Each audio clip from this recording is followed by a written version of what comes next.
Part 7 of my report on the McCarrick Report by Patrick Parson. Today we take a deeper look at the McCarrick Report's Executive Summary, starting with 1. Knowledge and decision-making related to McCarrick during the papacy of Paul VI. The report appears to clear Pope Paul VI of any questionable dealings with McCarrick. The Pope appointed McCarrick auxiliary bishop in New York in 1977, after an extensive examination of McCarrick's background. Most informants consulted during the nomination process strongly recommended McCarrick for the appointment, and no one reported having witnessed or heard of McCarrick engaging in any improper behavior, either with adults or minors. And that is pretty much all the summary says about Pope Paul VI's involvement in McCarrick's rise to power. I am curious just what kind of extensive examination was carried out, and who conducted it. It seems implausible to me that McCarrick was not already engaged in totally unacceptable behavior by the age of 47. I also strongly wonder whether McCarrick's fundraising and gift-giving habits had any connection or influence with no one being aware of any improper behavior. Part 2 of the executive summary is knowledge and decision-making related to McCarrick during the papacy of John Paul II. Note that it jumps from Paul VI to John Paul II, ignoring the pontificate between them, that of John Paul I, from August 26, 1978 to September 28, 1978. It appears John Paul I was not involved in any decisions regarding McCarrick. But returning to Pope John Paul II, the Pope appointed McCarrick as Bishop of Metuchen in 1981 and Archbishop of Newark in 1986, basing his decisions on McCarrick's background, skills, and achievements.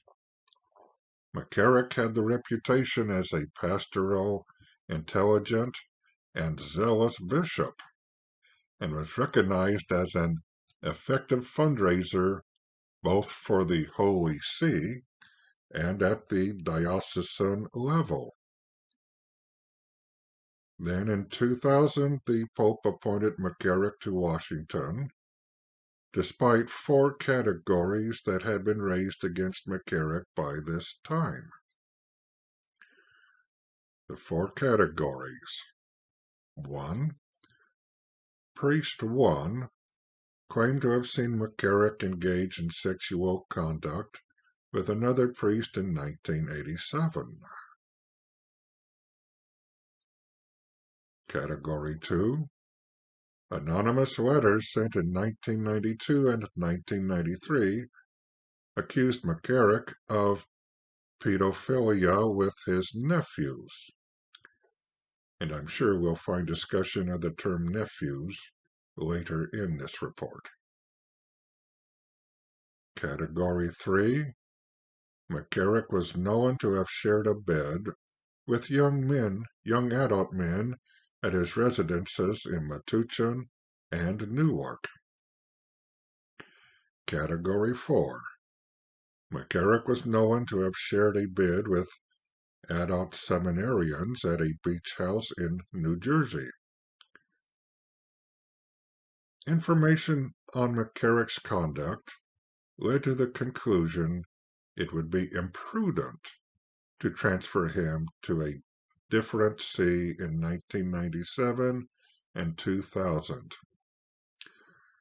Didn't anyone think it might also be imprudent to let McCarrick keep doing what he was doing where he was?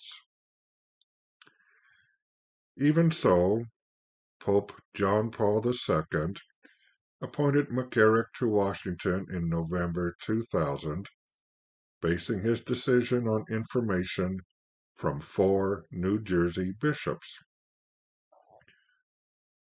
The report says 3 of those bishops provided inaccurate and incomplete information, confirming McCarrick had shared a bed with young men, but not confirming any sexual misconduct. And then McCarrick himself claimed in a letter in 2000, "In the 70 years of my life, I have never had sexual relations with any person, male or female, young or old, cleric or lay, nor have I ever abused another person or treated them with disrespect." McCarrick was evidently very convincing. It appears that people trusted his words and personality more than any allegations. We will continue with knowledge and decision-making related to McCarrick during the papacy of John Paul II in our next segment. It appears that even saints can have the wool pulled over their eyes. We cannot atone for what has been done, but we at least can pray for mercy with the Fatima prayer. O my Jesus, forgive us our sins, save us from the fires of hell, and lead all souls to heaven, especially those in most need of thy mercy.